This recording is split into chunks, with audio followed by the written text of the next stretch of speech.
धरणांची संकल्पना अस्तित्वात आली ते मुळात पाणी टंचाई लक्षात घेऊनच. संपूर्ण परिसरात हिरवळीचा मागमूसही संपत चाललेला. पाण्याअभावी वृक्षही विरान होऊ लागली. कोणी एकेकाळी हरित सृष्टी म्हणून ओळखला जाणारा सातारा जिल्हा हळूहळू पाण्याच्या अभाव क्षेत्राखाली येऊन ओसाड होत चालला होता. पाणी नाही तर शेती नाही, शेती नाही तर पीक नाही, आणि पीकच नाही तर उपजीविकेचं साधनही नाही. उदरनिर्वाह करायचा तो कसा? आपसुकच मनुष्य स्थलांतरित व्हायला लागला आणि परिसर उजाड बनू लागला. या सगळ्या समस्या लक्षात घेऊनच प्रशासनानं सातारा जिल्ह्यात कृष्णा आणि तिच्या उपनद्यावर धरण बांधण्याचे अनेक प्रकल्प हाती घेतले.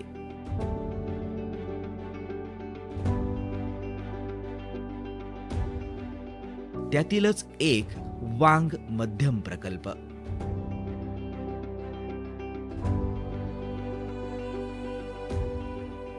पंतप्रधान कृषी सिंचन योजनेअंतर्गत सातारा जिल्ह्याच्या पाटण तालुक्यात मराठवाडी गावाजवळ वांग नदीवर बांधण्यात आला आहे.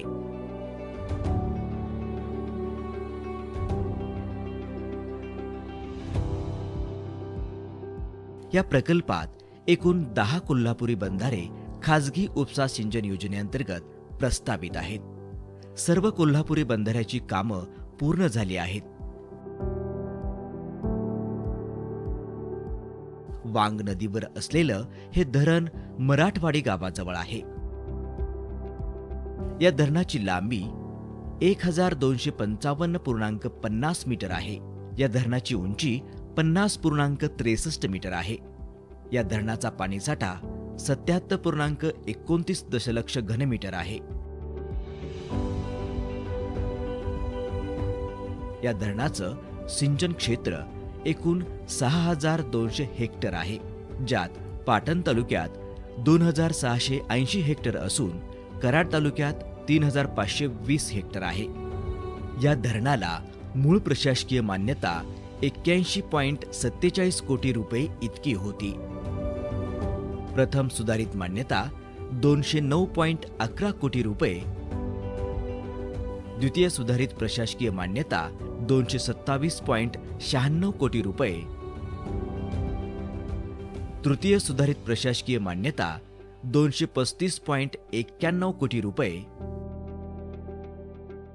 चतुर्थ सुधारित प्रशासकीय मान्यता 304.5 कोटी रुपये आणि पाचवी सुधारित प्रशासकीय मान्यता 594.25 कोटी रुपये इतकी शासनानं मंजूर केलेली आहे.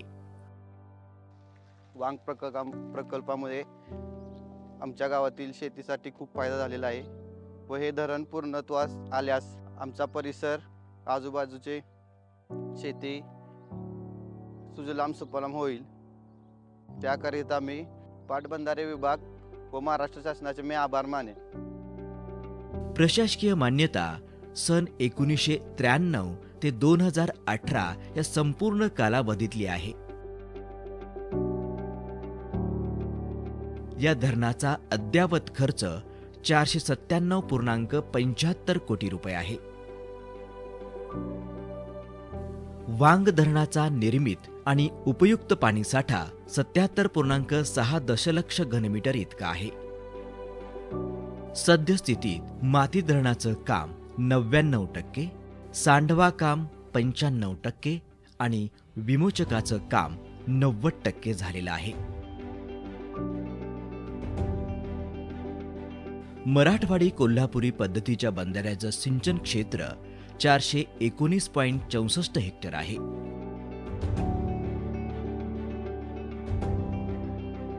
लोखंडी बर्गे ठेवण्यासाठीच्या शेडचं बांधकाम पूर्ण झालं असून हस्तांतरणाची कार्यवाही प्रगतीपथावर आहे.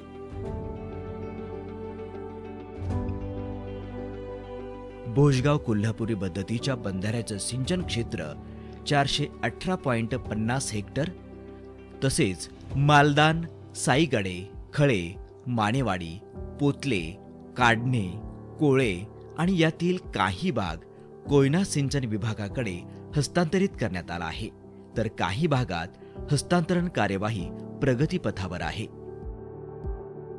भूसंपादन आणि पुनर्वसनाचं 90% काम पूर्ण झाले. कराड तालुक्यात 16 आणि पाटण तालुक्यात 30 गावांचं भूसंपादन करण्यात आलं आहे. संपादित क्षेत्र 570.55 हेक्टर आहे.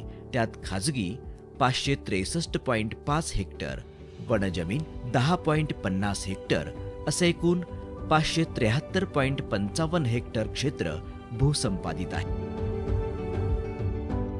या धरणाची सुरुवात झाली त्यावेळी मी शाळेमध्ये असताना पूर्णतः काम बघितलेलं आहे आणि या धरणामुळे बऱ्याचशा लोकांचा फायदा झालेला आहे.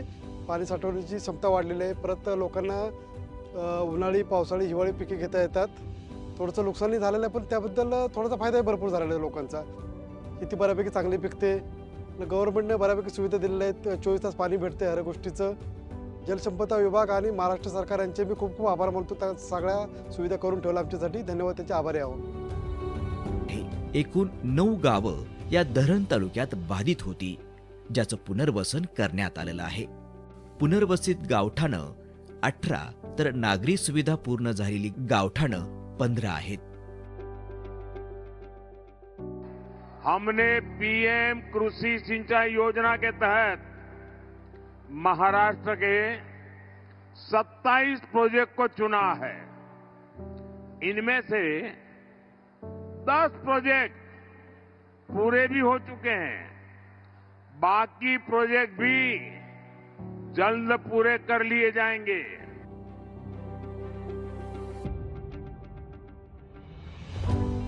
पंतप्रधान कृषी सिंचन योजनेअंतर्गत बांधण्यात आलेल्या वांग मध्यम प्रकल्पामुळे पाटण तालुक्यातील रेठरे, करवाडी, मेंढ, उमर, कांचन आणि घोटील ही 4 गावं पूर्णतः बाधित होत असून मराठवाडी, जाधववाडी, जिंती, निगडे आणि कसने ही 5 गावं अंशतः बाधित होत आहेत.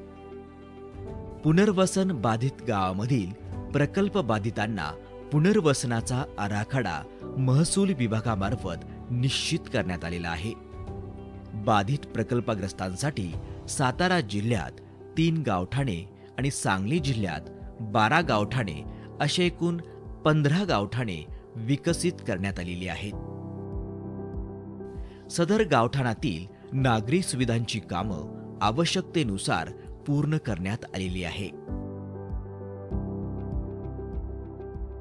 सांगली आणि सातारा जिल्ह्यांमध्ये 15 गावठाणांमध्ये 913 प्रकल्पग्रस्त प्रत्यक्ष स्थलांतरित झालेली आहेत. शारदा नंदकिशोर विधाटे असं होतं. मी पुण्याची आहे, प्रॉपर पुण्याची आहे, पण माझं इथं लग्न झाल्यामुळे इथलं सासर आहे. आणि बऱ्याच वेळा मी अशी बघितलं की इथं लोक एवढी समस्या होती पाण्याची. सगळ्यांना 1-2 दिवस पाणी भेटत नव्हतं. बोरचं पाणी हापसून भरावं लागायचं. लांब लांब सगळ्यांना पाण्याला जावं लागायचं. हे खूप समस्या मी बघितली होती. पण त्यानंतर मी इथं बघितलं की इथं धरणाचं काम चालू झालं आणि या धरणाच्या कामामुळेच लोकांना इतकं पाण्याची सुविधा उपलब्ध झाली. आणि मेन पाणी म्हणजेच हे लोकांचं जीवन असतं. पाणी येतं सगळं येत आणि आता एवढी चांगलं झालंय, म्हणजे पाण्याचं त्यांना एवढी सुविधा करून दिली ना, त्याचं खूप खूप खूप चांगलं केलेलं आहे. तरी एवढं सगळं हे उपलब्ध केल्याबद्दल मी जलसंपदा विभागाचं आणि महाराष्ट्र शासनाचं आभार मानत आहे. पुनर्वसित गावठाणातील नागरी सुविधा आवश्यकतेनुसार पूर्ण करण्यात आलेल्या आहेत. सातारा आणि सांगली इथल्या 1922 खातेदारांना या योजनेचा लाभ झाला आहे.